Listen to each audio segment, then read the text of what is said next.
Seconde épître de Paul aux Corinthiens, chapitre 11. Oh, si vous pouviez supporter de ma part un peu de folie, mais vous me supportez. Car je suis jaloux de vous d'une jalousie de Dieu, parce que je vous ai fiancé à un seul époux, pour vous présenter à Christ, comme une vierge pure. Toutefois, de même que le serpent séduisit Ève par sa ruse, je crains que vos pensées ne se corrompent et ne se détournent de la simplicité à l'égard de Christ. Car si quelqu'un vient vous prêcher un autre Jésus que celui que nous avons prêché, ou si vous recevez un autre esprit que celui que vous avez reçu, ou un autre évangile que celui que vous avez embrassé, vous le supportez fort bien. Or, j'estime que je n'ai été inférieur en rien à ces apôtres par excellence. Si je suis un ignorant sous le rapport du langage, je ne le suis point sous celui de la connaissance. Et nous l'avons montré parmi vous à tous égards et en toutes choses. Ou bien ai-je commis un péché parce que, m'abaissant moi-même afin que vous fussiez élevés, je vous ai annoncé gratuitement l'évangile de Dieu. J'ai dépouillé d'autres églises, en recevant d'elles un salaire pour vous servir. Et lorsque j'étais chez vous, et que je me suis trouvé dans le besoin, je n'ai été à charge à personne, car les frères venus de Macédoine ont pourvu à ce qui me manquait. En toute chose, je me suis gardé de vous être à charge, et je m'en garderai. Par la vérité de Christ qui est en moi, je déclare que ce sujet de gloire ne me sera pas enlevé dans les contrées de l'Achaïe. Pourquoi? Parce que je ne vous aime pas? Dieu le sait. Mais j'agis et j'agirai de la sorte pour ôter ce prétexte à ceux qui cherchent un prétexte, afin qu'ils soient trouvés tels que nous dans les choses dont ils se glorifient.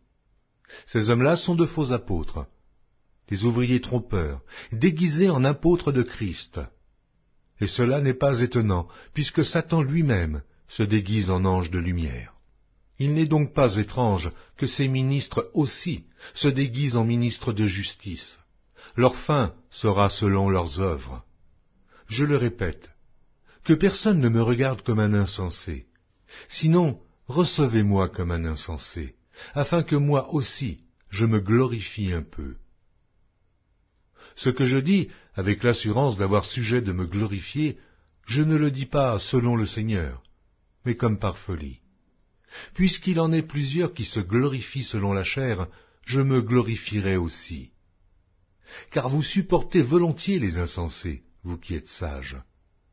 Si quelqu'un vous asservit, si quelqu'un vous dévore, si quelqu'un s'empare de vous, si quelqu'un est arrogant, si quelqu'un vous frappe au visage, vous le supportez. J'ai honte de le dire. Nous avons montré de la faiblesse. Cependant, tout ce que peut oser quelqu'un, je parle en insensé, moi aussi je l'ose. Sont-ils hébreux? Moi aussi. Sont-ils israélites? Moi aussi. Sont-ils de la postérité d'Abraham? Moi aussi. Sont-ils ministres de Christ? Je parle en homme qui extravague. Je le suis plus encore. Par les travaux, bien plus. Par les coups, bien plus. Par les emprisonnements, bien plus. Souvent en danger de mort. 5 fois, j'ai reçu des Juifs 40 coups moins 1. 3 fois, j'ai été battu de verge. 1 fois, j'ai été lapidé. 3 fois, j'ai fait naufrage. J'ai passé 1 jour et 1 nuit dans l'abîme. Fréquemment, en voyage, j'ai été en péril sur les fleuves. En péril de la part des brigands. En péril de la part de ceux de ma maison. En péril de la part des païens, en péril dans les villes, en péril dans les déserts, en péril sur la mer, en péril parmi les faux frères. J'ai été dans le travail et dans la peine, exposé à de nombreuses veilles, à la faim et à la soif, à des jeûnes multipliés, au froid et à la nudité. Et, sans parler d'autre chose, je suis assiégé chaque jour par les soucis que me donnent toutes les églises. Qui est faible, que je ne sois faible? Qui vient à tomber, que je ne brûle? S'il faut se glorifier, c'est de ma faiblesse que je me glorifierai. Dieu qui est le Père du Seigneur Jésus, et qui est béni éternellement, sait que je ne mens point. À Damas, le gouverneur du roi Arétas faisait garder la ville des Damascéniens pour se saisir de moi. Mais on me descendit par une fenêtre, dans une corbeille, le long de la muraille, et j'échappai de leurs mains.